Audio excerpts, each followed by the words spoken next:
So my tips for students applying to Sofia University, I've got quite a few tips because at one point I was in the same position as you guys, and now I'm officially a student, and obviously I've been through the process, and here are a few things I wish someone told me. And the first tip is to socialise. Socialising is not hard at all here at Sofia Medical University. A lot of students are quite afraid of fitting in and socialising and getting to grips of a new country and a new university. And there's a lot of group chats available, there's a lot of extracurricular things such as sports and things like that. So there's always ways to make friends here, and it's not daunting at all, which is really good. So tip number 2 is apartments. When I was in England, I was very worried about where I'm going to stay, what I'm going to do, who to use, like how to book an apartment online, what do I do. So my tips are, don't look for your apartments online, make sure you go through an agent, someone who is qualified in real estate and that can show you around, such as iGeneration. iGeneration has some qualified real estate people who can help you out to find an apartment according to your budget, of course.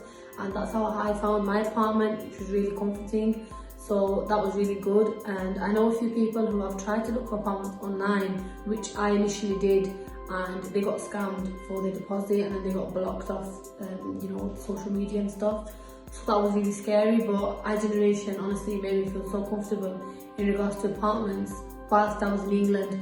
So there was nothing to worry about when I came. We had an apartment sorted out, pictures were exchanged, so that was really good. So I'd say talk through what you want to do before you come here, and that too through iGeneration, which would be really helpful for you and your family. So my tip number 3 is don't worry about racism and discrimination and all those things. Fitting in is really easy, and you can always represent your culture the way you like and wear what you want, dress the way you want, and there's literally no discrimination. No one will ever look at you differently. It's quite similar to England, they're quite accepting here. You can freely wear your hijab and turban or whatever you want, and you can easily fit in without being any discrimination. I myself am Pakistani, and I worried about fitting in and how if there's any racism going on in the city and stuff like that. And honestly, it's really good. You can fit in very easily. There's no discrimination. No one will look at you any different. And yeah, that's my 3rd tip. So my 4th tip is don't worry about food. You can get all sorts of cuisines here. So literally don't stress about what you're going to eat here and if you're going to like any of the food. I really enjoy it here because you can get a lot of cuisines. You get Indian, you can get Chinese, Italian, Spanish. You can even get halal food, which is really good, and iGeneration can help you out with that if you need halal meat like I did. And I came to iGeneration, and one of the consultants told me where to pick up halal food from, and they showed me a few places where I can get fresh from and frozen or whatever I wanted. iGeneration helped me out with that, which is really good. Also grocery shopping, things like that. There's literally a very common franchise called Billa here, and it's like Tesco in England, or Asda as you say. You can literally find anything there, milk, bread, butter, and it's all really cheap as well. You can find produce, fresh produce. They also have farmers market where you can get fresh fruit and vegetables and things like that at really good prices.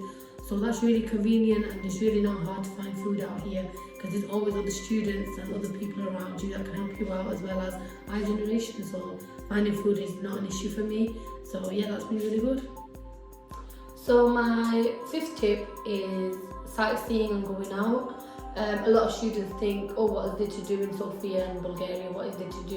Where can we go? And my top tip is literally just explore everywhere. There's so much to do here. Right outside Sofia Medical University, literally at a footstep, there's a tram line, and that takes you directly into the city centre. And in the city centre, there's so much to do. There's so many nice things to see. There's the House of Parliament, there's monuments, there's statues, there's parks, there's cafes. There's some cafes that are literally on skyscrapers, and you can literally see the full city, and which is really nice. And if you want to know which one that is, just comment down below, and I can get iGeneration to let you know. But yeah, there's so much to do out here. There's shopping malls, there's food courts. It literally feels like I'm in England because there's so much to do here. There's a lot of nightlife, there's bars, there's clubs, there's a lot of nighttime cafes, and there's a lot of coffee here as well. So if you're a good coffee drinker, Bulgaria is the place to be because people here love their coffee.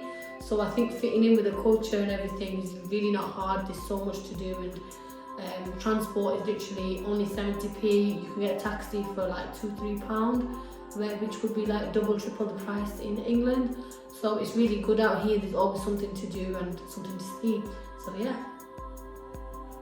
So my 6th tip is about the weather. A lot of people come from different parts of the world and they want to know what's the weather like in Bulgaria. So in Bulgaria there are 4 seasons, and they are winter, spring, summer and autumn. So there's a lot to do within those seasons. Winter, there's the mountains here which are covered in so much snow you can literally go skiing there. There's a lot of skiing programs going on, and iGeneration can help you out to find which ski resorts you want to go to, and they are literally so close, like 30 minutes away from Sofia Centre, which is really good and convenient because a lot of students go skiing. So that's really, really fun. I've been, and iGeneration told me which one to go to, so that's really good. Then you've got spring, and then you've got summer and autumn. So in spring and summer is essentially where the temperature starts to rise. So this is where everyone will start wearing the summery clothes, and temperatures in summer can touch about 35-40 degrees here. So it gets really, really hot compared to England. It's only like 20 degrees, probably the highest we've had there. So that's really good. In the summer, there's a lot to do. You can do like, you can go to, you know, open bars and open cafes, literally sit and enjoy. You can sit like in the park and stuff like that. So it's really good out here in the summer. And literally, yeah. So as for autumn is when like leaves start falling and season starts to change, and the temperature starts to go down a little bit, but it's still warm enough. So which is really good. So I say pack your warm clothes for winter semester, and then for summer semester bring your more, you know, summery clothes, lighter clothes. So it's really nice to go to university on a nice weather, and even studying outside is so nice and refreshing, sitting in open bars and stuff like that, and you know, open cafes. So it's really nice in the summer, and going out with your friends in the summer is literally amazing. You can go to the beach, you can go, which is a few hours away, and iGeneration can tell you the coach you can take there. So that's really good and really convenient. So thank you for watching, and if you've got any questions or concerns, do get in touch. Phone number's here and the email will be here, and do comment down below if you've got any questions regarding, you know, the course, the stay, the admission, everything. Get in touch, and iGeneration, a consultant from iGeneration will get back to you.